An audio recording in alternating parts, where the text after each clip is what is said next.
What's up? Long time no see. It's been a long time since I last made this kind of long form video, especially for YouTube, as I have been very active in the T app for a Global Korea Scholarship Program Guide.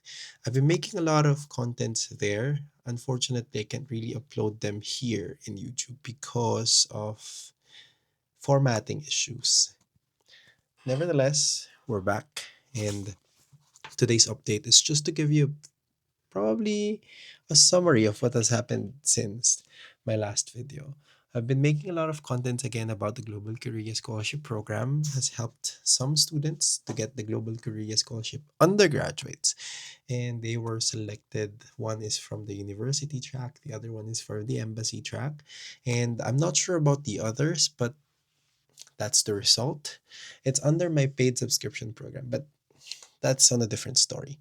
The Global Career Scholarship Program Undergraduate Studies, the NIED has released the third round passers for the embassy track and the second round passers for the university track. So technically, these students are already selected and are part of the Global Career Scholarship Program. What the embassy students have to do is just email the NIED for their selected universities and then wait for further instructions like medical, visa, but technically they're part of the scholarship already. So, why I'm making another video? The reason being, 2 months or a month from now will be the official launch of the Global Korea Scholarship Program Graduate Studies, the 2026 version. And those of you watching this video, I know you're interested to apply for the scholarship, and probably you're asking yourself, I saw a scholarship about South Korea, but I don't know how to apply. I don't know the tracks. I don't know the scholarship profile. I don't know whatever I want to do, but I want to get the scholarship. This is the perfect video for you. In this video, I'll be sharing with you simplifying what is the Global Career Scholarship Program, the documents you need to submit, required documents and optional documents, the different timeline, strategies, some tips, and moving forward, what you'll be expecting from this channel as we progress in the Global Career Scholarship application season. Let's go. Before I totally forgot, happy holidays, everyone. Those watching this probably be able to watch this somewhere January or probably December, end of December. Nonetheless, happy holidays. So for the Global Career Scholarship Program, I'm expecting it to be open around January, last week of January. And I've heard from a very reliable source that it's going to be an online application. Very new in a sense that the last year's online application for the undergraduate studies was postponed because of the fire here in South Korea. So technically, the graduate studies will be the trial, the guinea pig. And there's so many changes. I just want to say that. First, the online application allows you to apply to both embassy and university track. And this is how it works. You apply first to the embassy track, and if the embassy track fails you, you can reapply and go to the university track. That's the only way. You cannot apply university track and then fail, go to the embassy track. The reason being, embassy track's deadline is usually shorter, and the application season is very short compared to the university track. So that's one example of the difference. Another, the requirements. It's now an option. You have to ask, confirm your embassy and the university if they would require apostille documents. Because for the embassy track, sometimes the embassy would allow just photocopies, scanned copies for the first round assessment. Unlike last year, that you have to apostille your documents before submitting to the embassy. This rule for the online application process would allow you to submit photocopies or probably original copies of the document you have, scanned them and submit via online portal. That's another difference. There's an online portal now. Studyinkorea.go.kr, they already included a specific application portal here, and I'll be making a separate video for that explaining how to the step-by-step application process. But that's another story. So again, that's an advantage for you. You don't have to spend money for the apostolization process, but that's another problem in the future if you fail to secure slots. Because again, if you pass the scholarship's first round application, you have to submit the hard copy of the application documents you have digitally sent, and now you have to submit the hard copies. So that's the difference again. It's not 100% offline, online. It's not 100% online application. It's a hybrid application. Please take that. Keep that in mind. It's a hybrid application and it's not totally online. And then there are so many things that have changed. Looking at the embassy track, the R&D focus, you have to check the universities.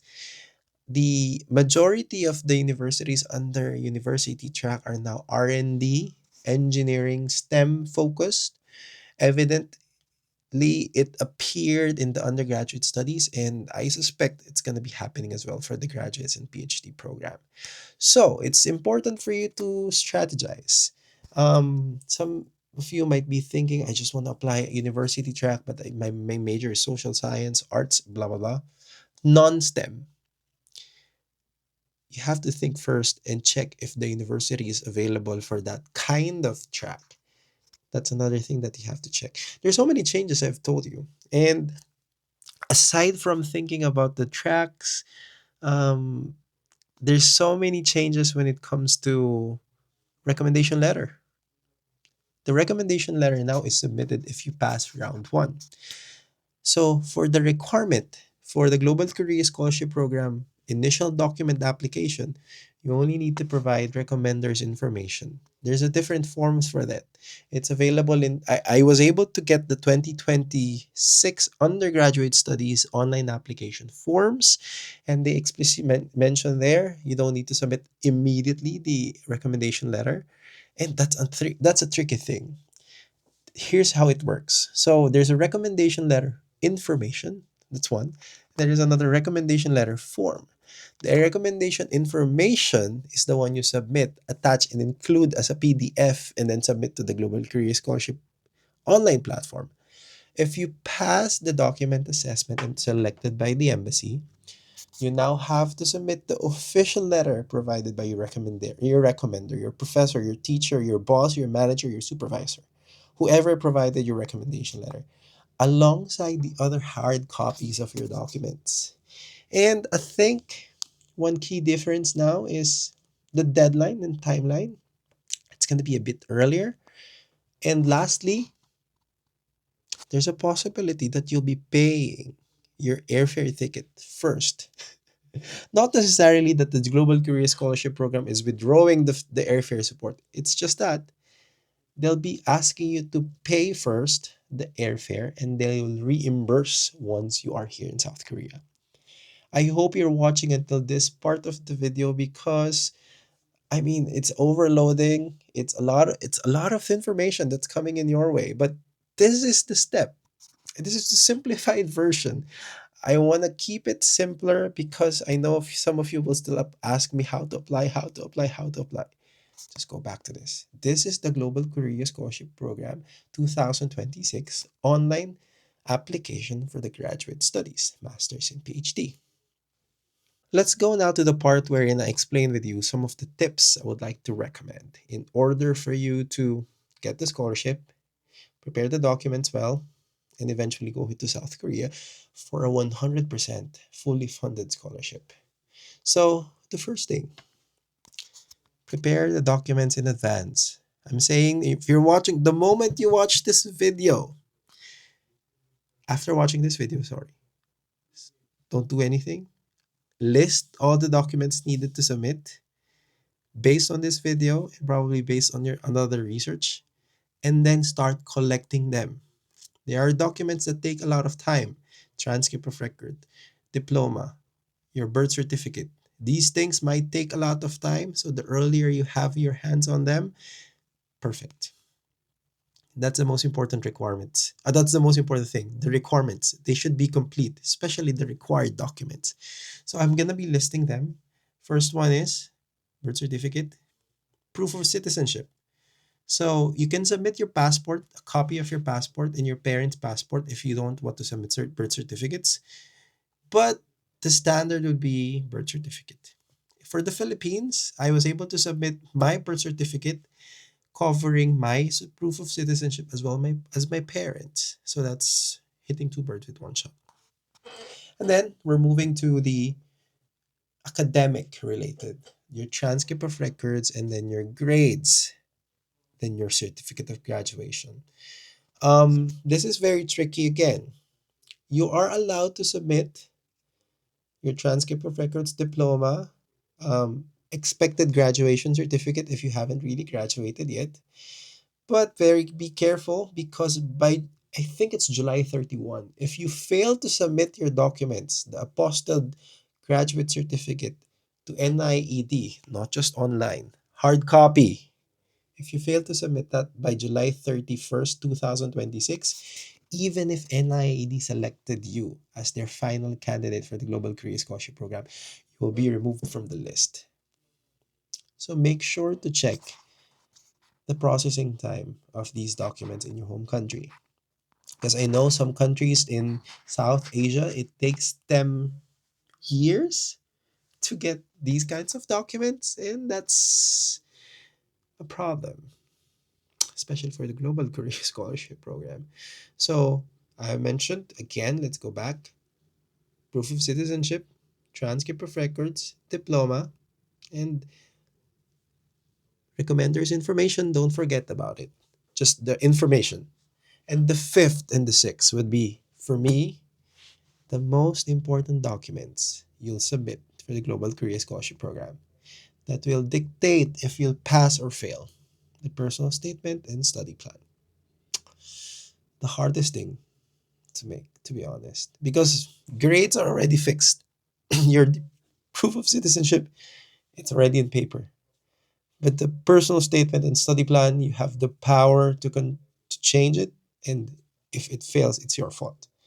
That's why for me, it's the most important yet the hardest document to prepare. Those are the required documents. Again, required. Don't ask me, Justin, I don't want to submit personal statement, then don't apply to the Global Korea Scholarship Program. That's how it works. So let's go now to the optional documents.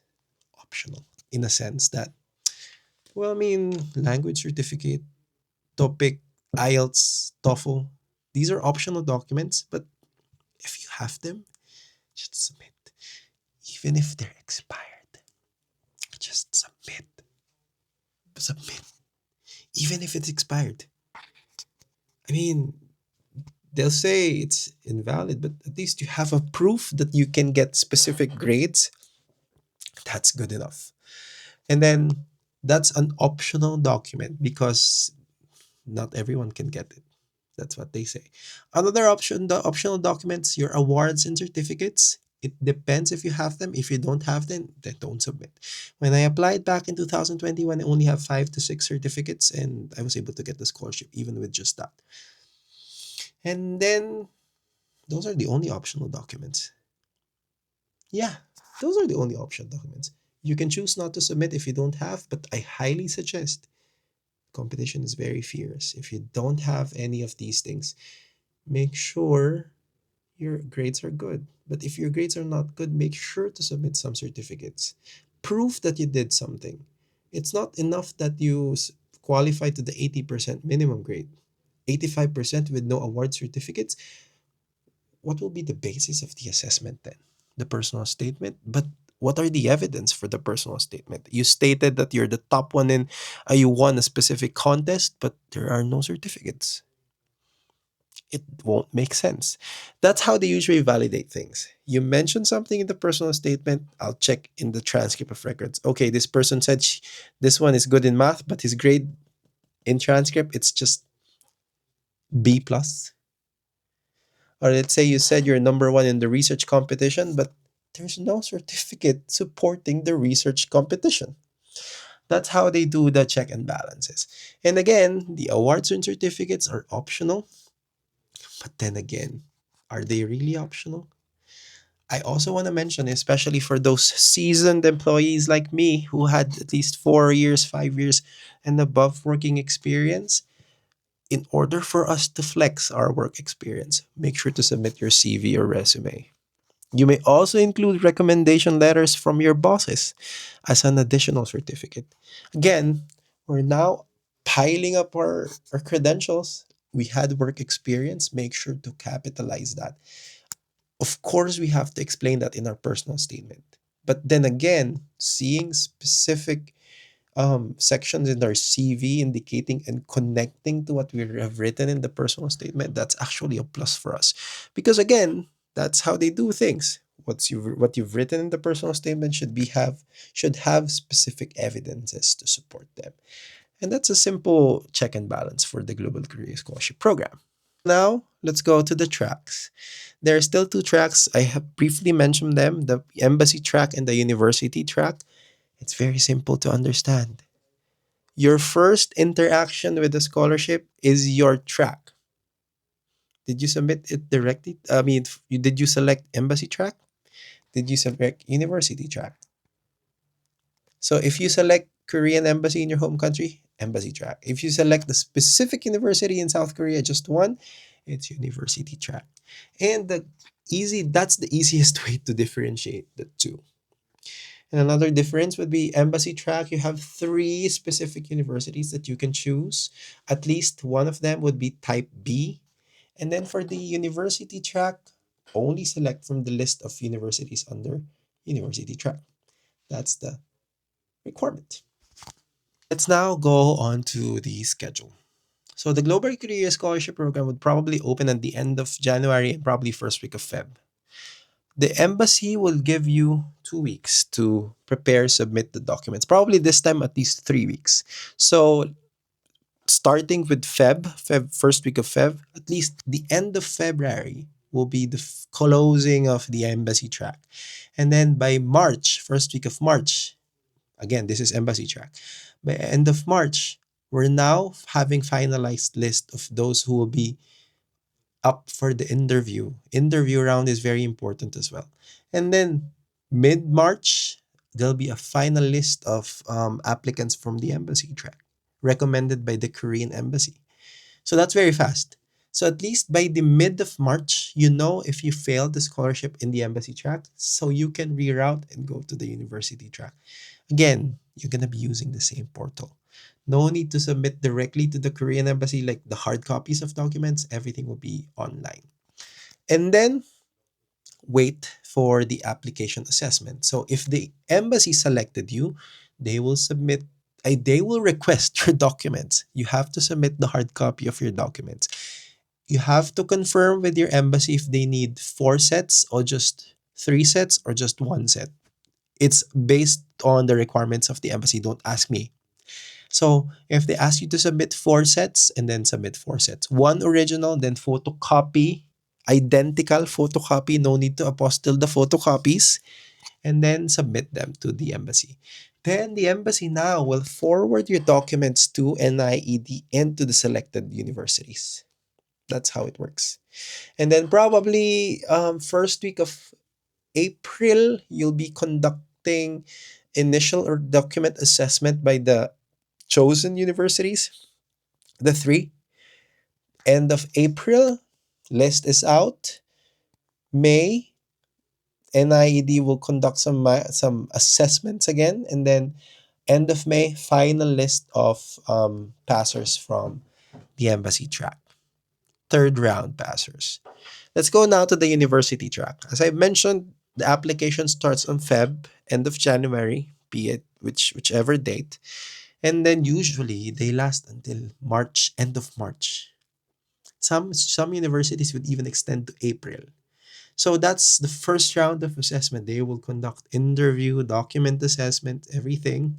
If you pass, probably end of March, start of April, they will submit the list of the scholars they have selected within those who applied to the universities. Submit the list to NIED. The NIED will collect everything and then assess. They will rank you. It's now very difficult to identify the competition because your competition now is the people from your home country. That's how hard it's gonna be. And then the NIED will not conduct interview for the university track. And then we'll just publish second round probably on the end of April. When they publish the list and your name is there, you are a guaranteed scholar on the second round for the university track. Let me clear. Second round university track, if your name is there, you're a scholar. If your name is not there, apologies, but that's how it works. So there's a difference in the timeline and scheduling, and I hope you're getting taking notes. Stop. Probably you can pause somewhere and probably go back to some of the recordings I've mentioned and the scheduling I've mentioned because it's very important. You may also check studyinkorea.go.kr. That's the most reliable source. I'm not the most reliable source. Study in Korea is the most reliable source. The official website of NIED and the Global Korea Scholarship Program and other scholarships and other information about the universities. That's how it works. And I have been saying a lot of things, and this is the simplified version of what the Global Career Scholarship Program is. And I hope with this video, you get to know more and don't ask me about how to apply. This is the video to watch. Okay? Till my next video. Bye bye.